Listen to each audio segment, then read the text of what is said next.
మంత్రి జూపల్లి కృష్ణారావు మెడపై ఉద్వాసన కత్తి వేలాడుతున్నదా? ఊస్టింగ్ రేస్లో మరో ఇద్దరు మంత్రులు ఉన్నారా? పదవులను కాపాడుకోవడానికే ఇంత రాద్ధాంతం చేశారా? కేటీఆర్ విసిరిన సవాల్ను సీఎం కాదు, కనీసం ఆర్థిక మంత్రి కూడా కాని జూపల్లి అందుకే స్వీకరించారా? అందుకే వెనుక ముందు ఆలోచించకుండా వెళ్ళి ప్రతిపక్షం ఉచ్చులో పడిపోయారా? వైఫల్యాన్ని కప్పిపుచ్చుకునే క్రమంలో ఏకంగా ప్రభుత్వాన్నే ముంచుతున్నారా? పోతూ పోతూ ప్రభుత్వాన్ని ముంచిపోదామనుకుంటున్నారా అని సీఎం నిలదీశారా అంటే కాంగ్రెస్ వర్గాల నుంచి అవును అనే సమాధానమే వినిపిస్తుంది.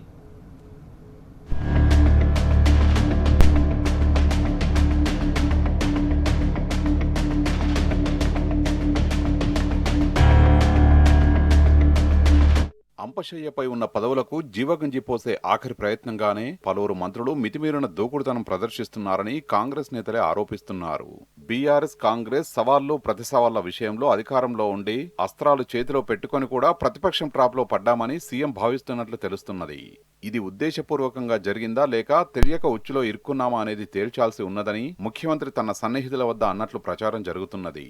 తమంతట తామే ప్రభుత్వ వైఫల్యాలను ఎత్తిచూపే అవకాశం కల్పించి బీఆర్ఎస్ కు మైలేజీ ఇచ్చామని కాంగ్రెస్ నేతల వద్ద అసంతృప్తి వ్యక్తం చేసినట్లు సమాచారం. మాజీ మంత్రులను చర్చలకు కవ్వించడం మంత్రులు చేసిన తప్పిదమని, గోలు కొడతామని బీరాలు పలికి చివరకు సెల్ఫ్ గోలు చేసుకున్నామని గురువారం జరిగిన కేబినెట్ సమావేశం ప్రారంభానికి ముందే సీఎం అసంతృప్తి వ్యక్తం చేసినట్లు తెలిసింది. అన్నలు ముంచిపోవాలనుకుంటున్నారేమో అని సీఎం వ్యంగ్యాస్త్రాలు సంధించినట్లు సమాచారం. ఈ నేపథ్యంలో మంత్రివర్గ ప్రక్షాళన విస్తరణ మరోసారి తెరమీదికొచ్చింది.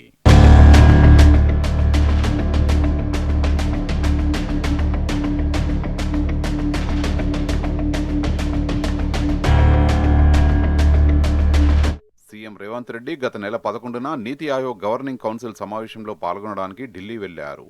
అనంతరం జూన్ 12న కాంగ్రెస్ అగ్రనేత రాహుల్ గాంధీతో భేటీ అయ్యారు. ఇద్దరి మధ్య దాదాపు 30 నిమిషాలకు పైగా చర్చలు జరిగాయి. ఈ సందర్భంగా రేవంత్ రెడ్డి రాష్ట్ర మంత్రుల పనితీరుపై ఒక నివేదికను సీల్డ్ కవర్లో పెట్టి ఇచ్చినట్లు సమాచారం. ఈ 2.5 ఏళ్ల కాలంలో నిఘా వర్గాల ద్వారా తెప్పించిన సమాచారం ఆధారంగా మంత్రుల నిర్దిష్టమైన పనితీరు, శాఖల పరిధిలో జరిగిన అవినీతి, జిల్లాల్లో గ్రూప్ రాజకీయాలు తదితర అంశాలపై క్లుప్తంగా సూటిగా 15 పేజీల నివేదిక ఇచ్చినట్లు తెలిసింది.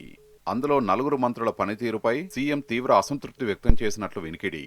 పరిపాలనాపరమైన వైఫల్యాలతో పాటు శాఖాపరమైన అవినీతి, నోటి దురుసుతనం తదితర కారణాలను ఎత్తిచూపుతూ ఎక్సైజ్ శాఖ మంత్రి జూపల్లి కృష్ణారావు, దేవాదాయ శాఖ మంత్రి కొండా సురేఖ, రవాణా, బీసీ సంక్షేమ శాఖల మంత్రి పొన్నం ప్రభాకర్ తో పాటు డిప్యూటీ సీఎం బట్టి విక్రమార్క పేర్లను ప్రస్తావించినట్లు విశ్వసనీయంగా తెలిసింది. మంత్రివర్గ ప్రక్షాళనపై అధిష్టాన దృష్టి సారిస్తే ఆ 4 పేర్లను పరిశీలించాలని కోరినట్లు విశ్వసనీయ సమాచారం. లేఖను రాహుల్ గాంధీ తీసుకుని తన వద్దే పెట్టుకున్నట్లు చెప్తున్నారు.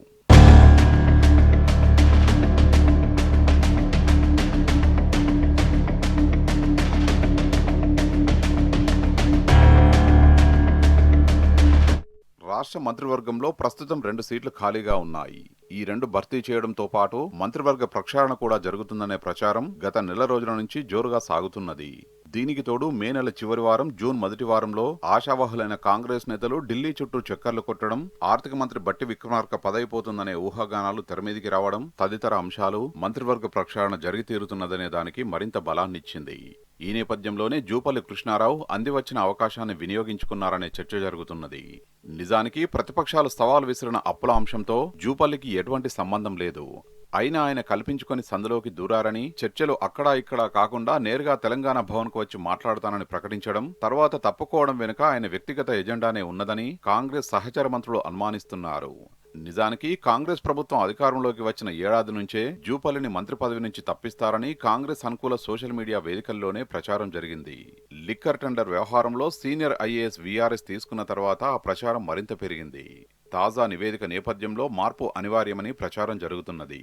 దీంతో పదవిని కాపాడుకోవడంలో ఇది జూపల్లి చివరి ప్రయత్నం కావచ్చని కాంగ్రెస్ మంత్రులే అంటున్నారు.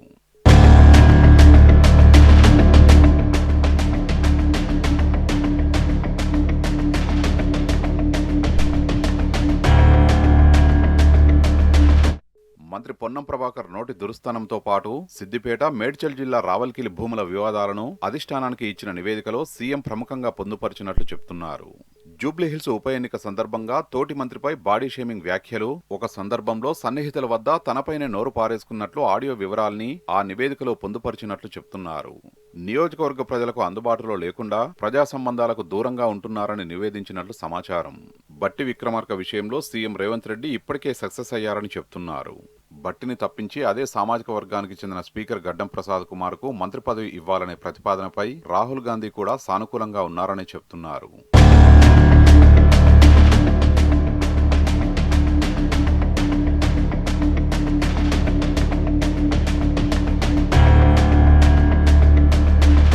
డెక్కన్ సిమెంట్స్ వివాదంలో త్రుటిలో తప్పించుకున్న మంత్రి కొండా సురేఖను తప్పించాలని సీఎం పట్టుబడుతున్నట్లు సమాచారం. డెక్కన్ సిమెంట్స్ ప్రతినిధుల్ని గన్తో బెదిరించారనే ఆరోపణలపై మంత్రి వైఎస్డీ సుమంత్ను పోలీసులు అరెస్టు చేయడానికి వెళ్లడంలో కాంగ్రెస్ నేత రోహిన్ రెడ్డి కూడా ఉన్నారని, ఆయన వెనుకున్న ముఖ్యమంత్రి పాత్ర కూడా ఉన్నదా అని సురేఖ కూతురు సుస్మితా పటేల్ గతేడాది అక్టోబర్లో చేసిన ఆరోపణలు రాష్ట్ర వ్యాప్తంగా సంచలనంగా మారాయి. సుమంత్ను అడ్డం పెట్టుకుని తన తల్లిని అరెస్టు చేసేందుకే మహిళా పోలీసులు వచ్చారంటూ సుస్మిత ఆరోపించారు. ఈ వ్యవహారం వెనుక వేం నరేందర్ రెడ్డి, కడియం శ్రీహరి, రోహిన్ రెడ్డి, ఉత్తమ్ కుమార్ రెడ్డి, పొంగులేటి శ్రీనివాస్ రెడ్డి సహా సీఎం రేవంత్ రెడ్డి కూడా ఉన్నారంటూ తీవ్ర స్థాయిలో ఆరోపణలు గుప్పించారు. అప్పటి నుంచే కొండా సురేఖను ముఖ్యమంత్రి టార్గెట్ చేసినట్లు చెప్తున్నారు. అప్పుడే మంత్రివర్గం నుంచి తొలగించే ప్రయత్నం చేసినప్పటికీ సురేఖకు ఏఐసీసీ వ్యవహారాల ఇన్ఛార్జి మీనాక్షి నటరాజన్ అండగా నిలబడినట్లు చెప్తున్నారు. తాజా ప్రక్షాళన నేపథ్యంలో ఆమెను తొలగించాలని సీఎం కోరినట్లు చెప్తున్నారు. లాస్ట్ బార్గెనింగ్ గానే కొండా సురేఖ దూకుడుతనాన్ని ప్రదర్శిస్తున్నారని చెప్తున్నారు. గురువారం జరిగిన కేబినెట్ భేటీకి సురేఖ డుమ్మా కొట్టడం, యాదగిరిగుట్ట దేవస్థానం బోర్డు ఏర్పాటు ప్రక్రియలో తనను తృణీకరించడంపై బహిరంగంగా అసంతృప్తి వ్యక్తం చేయడం, లేఖ బయటకు లీక్ కావడం చివరి ప్రయత్నమేనని కాంగ్రెస్ నేతలే అంటున్నారు. కొండా సురేఖ సన్నిహితులే లేఖను లీక్ చేసి ఉంటారని చెప్తున్నారు.